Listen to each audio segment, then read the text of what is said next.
good day, ma'am.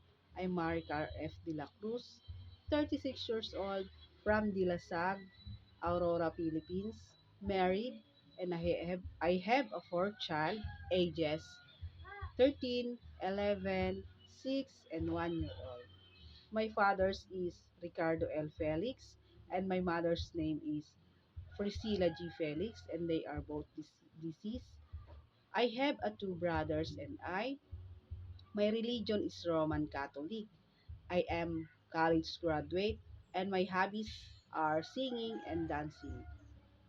I work as a housemaid in the Philippines for 2 years, since December 2021 to December 2022.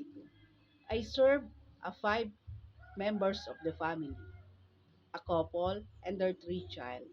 My main duties are taking care of their child, washing their clothes, cooking, ironing, and cleaning the house. As a mother, I work in Hong Kong to provide the needs of my children and save money for their future. I am a hardworking, trustworthy, kind, patient, and responsible. To my future employer, please choose me as your helper, and I promise I'll do all my duties and responsibilities. Thank you and good day, ma'am.